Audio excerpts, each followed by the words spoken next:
It bore the date 1968, and the words South Africa inscribed proudly along its edge.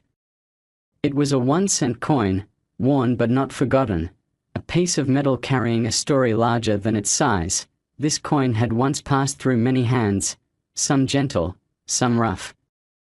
It had jiggled in schoolchildren's pockets as they ran to the corner shop for sweets. It had been flipped by a young man deciding whether to take a job in Johannesburg or stay home in the countryside. It had even been dropped and picked up by a stranger, who pocketed it without a second thought, unaware of its silent journey. The front of the coin, or the obverse, featured a finely detailed portrait of Jan van Riebeeck, the Dutch colonial administrator and the founder of Cape Town. His face was stern, his eyes set forward, an image of a man who had once sailed the seas in search of trade and territory. Around him were the words, SUID Africa and South Africa, a dual-language reminder of the country's linguistic and cultural crossroads. On the back, the reverse, was a delicate image of two small sparrows, perched side by side on a twig. It was a humble, almost poetic design.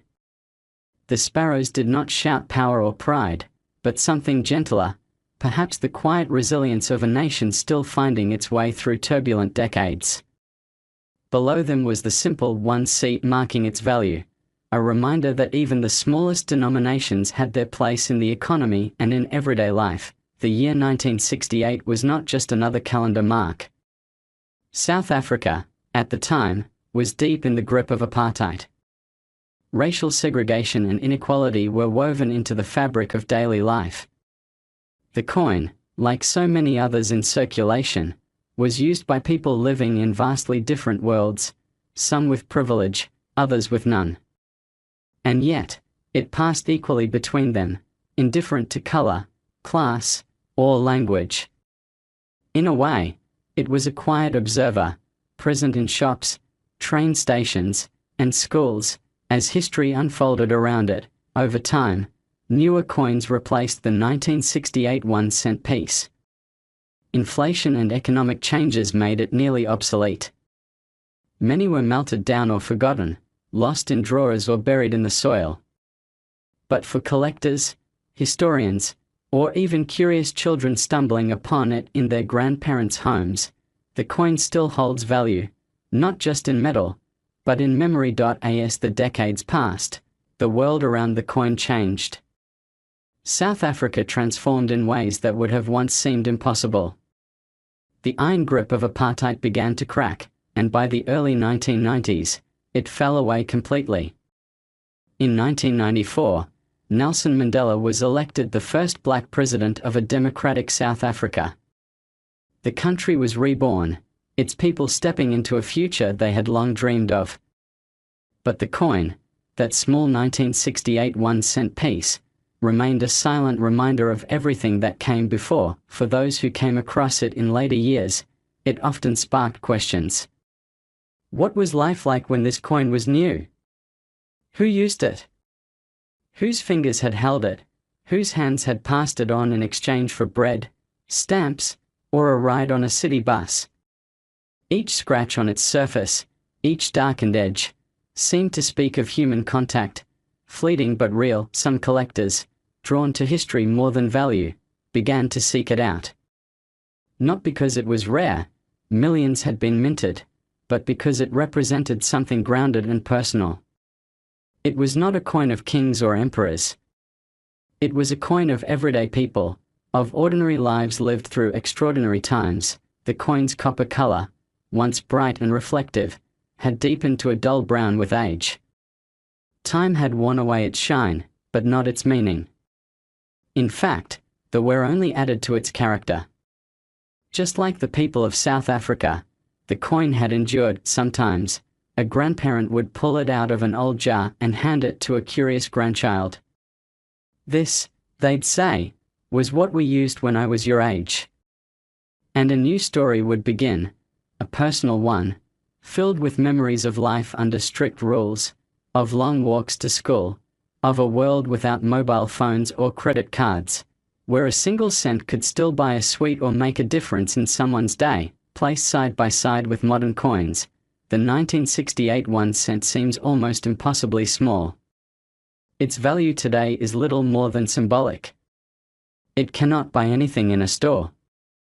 But in the quiet spaces where history and memory meet, it holds weight far beyond its face value. It is a coin that came from a time of separation, yet now lives in a world that strives, however imperfectly, for unity. It was born in a divided nation, yet remains as part of the whole story, not just a chapter to forget, but one to learn from. In the quiet of a late afternoon, sunlight catches the edge of the old coin resting on a windowsill. It is still, silent, unassuming, but within it lies the echo of decades. The year 1968 is more than a number stamped into metal. It marks a moment in time, fixed forever in the heart of a coin that was never meant to be remembered, but somehow was. For some, the 1968 1 cent coin becomes an heirloom, not for its material worth, but for its symbolism. It becomes a way to connect with ancestors, grandparents who stood in long queues at bus stations, parents who worked hard for every cent they earned, children who learned early how to stretch a coin's value. It's a thread through generations, tying together people who lived under very different skies, but who shared a common ground. In museums and private collections, the coin sits quietly behind glass.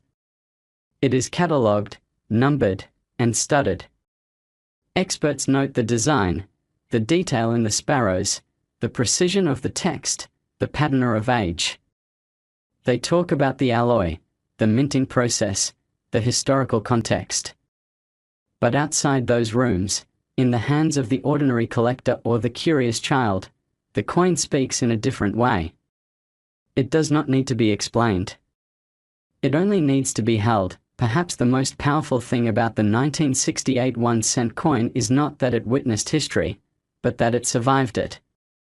It passed through pockets during times of fear and hope, protest and silence, division and unity. It endured through the shift of power, the rewriting of laws, the reshaping of national identity. And now, long after it lost its use in daily trade, it has found a second life, not as currency, but as testimony. Today, in a world increasingly digital and fast-moving, where coins themselves are fading from use, the 1968 1 cent is a relic from a different era. It invites reflection. It reminds us that history is not just found in textbooks or statues, but in the smallest of objects, things once held and forgotten, now rediscovered with wonder. Its face may be worn. Its edges may be soft. But its story remains intact somewhere, in a small box beneath a bed or at the bottom of an old suitcase. Another 1968 1 cent coin lies waiting. Forgotten for years, maybe even decades, it rests among birthday cards, black and white photographs, dried flowers, and faded newspaper clippings. It doesn't shine like it once did. Time has dulled its color, but not its presence. The next person to find it, perhaps a teenager digging through family relics or a collector scanning flea market tables, won't just be picking up a coin. They'll be holding a portal. A silent witness to a South Africa that no longer exists, and yet lives on in memory and in stories still told around kitchen tables, in whispered recollections, in songs and silence. If they pause long enough to look at it, not just glance, but really see it, they might notice the way the sparrows are perched so close together. A small detail. Innocent, even delicate. Two birds sitting side by side, sharing a branch. In a time when the country they represented was so deeply divided, the image feels almost like a quiet rebellion, or maybe a quiet hope. Perhaps the artist who engraved the coin saw more than metal. Perhaps they wanted to leave behind something gentle, something that would last longer than fear or policy. The coin, in its own way, outlived the world it was made for. The laws, the systems, the leaders, all changed. But the coin remained. A constant. A piece of copper pressed with the hands of workers in a mint, then set loose into a country at war with itself, and now, Years later, it is no longer defined by the economy it once served. It is shaped instead by the questions it raises and the memories it stirs. What did this cent buy? Who carried it in their pocket? Did it lie under a pillow at night, saved for something special? Did it pass hands at a market stall, traded for fruit or bread? Or was it dropped on a pavement and forgotten, only to be found by a child with wide eyes and a curious mind? Each possibility adds to its quiet dignity. It has become, in essence, a storyteller. Not through words, but through presence. It speaks of what was lost, what was endured, and what still remains. Some will overlook it, dismissing it as junk, too small, too common, too old. But others will understand. They will recognize that history does not always come in loud moments or famous names. Sometimes, it comes in the shape of a coin barely larger than a fingernail, with 2 sparrows and a year etched forever into its surface. In the passage of time, the 1968 1-cent coin continues to carry the echoes of its origin, not through noise, but through its stillness. It does not clamor for attention the way rare or precious coins might. It sits quietly in drawers, tucked away in old tobacco tins, wedged between pages of forgotten books, almost as if it knows that its power lies not in being seen, but in being found. Some of the coins have traveled far from where they were minted. A few crossed oceans in the pockets of South Africans who left their homeland during times of uncertainty, some seeking safety, others opportunity. They carried little with them, perhaps a photograph, a Bible, a handful of keepsakes. Among those keepsakes, a small copper coin sometimes found its place, not for its value, but because it felt like home. Even in foreign lands, it served as a reminder of dusty roads, the smell of maize porridge in the air, the rhythm of a language not spoken aloud in years. For others, the coin never left. It remained in South Africa, rooted in its soil, just like the generations who lived and died in its shadow. Some were born long after 1968, but inherited the past in subtle ways. They may not remember the coin's everyday use, but they grew up hearing stories, some painful, others proud, of what life was like back then. And when they come across the coin, they feel a connection that goes beyond reason. A link to ancestors whose names they may not know, but whose lives made their own possible. Teachers have used the coin in classrooms, placing it before students as a simple object to study.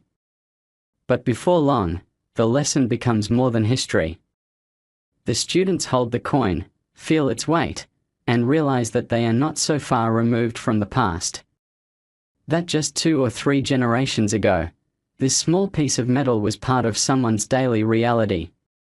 It sparks questions that lead to stories, and stories that lead to understanding. In that way, the 1968 1-cent coin becomes more than a relic, it becomes a bridge. A bridge between old South Africa and new. Between pain and healing. Between forgetting and remembering. It is not a perfect object. Like the country it came from, it is marked, scarred, changed. The coin's surface might be chipped or tarnished, its lines softened by years of handling. But its imperfections are its beauty. They are proof of survival, of time past, of truths weathered but not erased, and perhaps, when the coin is finally placed in a collection, or tucked into a frame and hung on a wall, it will continue to do what it has always done quietly, connect people to stories they didn't know they were a part of. Stories not written in books, but carried in the pockets of farmers, teachers, maids, miners, students, and children. The coin asks nothing of us. It only offers presence. A piece of the past that still waits patiently to be seen, held, remembered. And so the journey of the 1968 1-cent coin continues, not in haste, but with quiet purpose, as though it knows there is still more for it to do. It may never sit behind glass in a grand exhibition, nor be listed in high-priced auctions. But that was never its role. Its worth was never in rarity. Its purpose was always in connection. In rural villages, where gravel roads wind between homesteads and the wind carries the scent of dry grass and wood smoke, the coin has been found buried beneath years of dust. Sometimes it emerges in the hands of a child playing in the earth, who runs to show it to an elder. The old man or woman, upon seeing it, might pause, go quiet for a moment, not because of the coin itself, but because of the flood of memories it carries. The simple glance of that copper face brings back images of old shops with wooden counters, of barefoot mornings, of long walks to school, and of news whispered over radios while families listened in silence. In cities, the coin hides in second-hand stores, antique markets, and the back corners of coin albums. There, it waits not for admiration, but for someone who understands. A curious eye, a thoughtful hand, someone who doesn't see just the faded metal, but sees what lies beneath, a story too layered for textbooks, too personal for news archives. The story of a nation's ordinary heartbeat, pulsing beneath decades of upheaval and hope. Some poets and writers have held this coin in their hands and drawn from it inspiration. Not because of its beauty, but because of its truth. It tells them that time can be captured, not in grandeur, but in the everyday, the things we touch without thinking, the things we spend without pause, the things we forget and then find again. It's a reminder that history is not only the domain of leaders and events. It lives in pocket change, in postmarks, in broken combs and handwritten notes. And in coins like this one. In homes across South Africa, and in far-off corners of the world where memories of the country are carried in accents and recipes and songs, this coin sits in drawers, on bookshelves, or inside jewelry boxes. Sometimes it's sewn into fabric, placed beneath floorboards, or kept with old army badges and wedding rings. It may not be spoken of often. But when it is spoken of with quiet reverence, not because of what it bought, but because of what it witnessed. It was there during long, hard days when 1 cent made a difference. It was there in the hands of people who worked, who struggled, who waited for change. It was there when parents gave it to children as a treat. It was there when strangers exchanged it with no words. It has known silent hunger and quiet joy. It has lived in the corners of lives that mattered, even if history books never recorded their names, and that is why the 1968 1-cent coin still matters. It reminds us that even in the smallest things, there are great stories. That history is not only what happens in grand halls and behind podiums. It's also what happens in markets, in homes, in whispers. It lives in the things we carry and the things we leave behind. The coin, now still and unspending, does not mourn the fact that it is no longer used. It has fulfilled its purpose and now serves a greater one. It helps us remember. Helps us ask questions.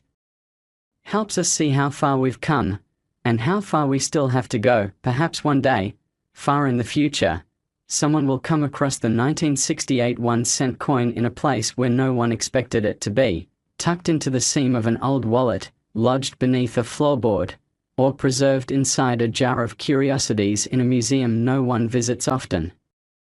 They'll hold it in their hand and turn it over, the metal cool and worn smooth with time. The birds, the date, the face of Jan van Riebeek, familiar to some, mysterious to others, they might not immediately understand what they are holding. To them, it could look like just another coin from a distant past. But if they pause long enough, if they sit with it for a while and ask the right questions, they might begin to sense it. Not see it, not at first, but feel it, the weight of lives lived around it. They might imagine the hands that once held it. A domestic worker handing over change at the shop, her apron dusted with flour. A boy on his way to school, holding the coin tightly as he plans to buy a single sweet after class. A man on a dusty roadside, flipping it between his fingers while waiting for a bus that never comes. They might even imagine the last hand that let it go, a tired hand, an aging hand, letting the coin slip into the back of a drawer, not knowing it would one day become something more.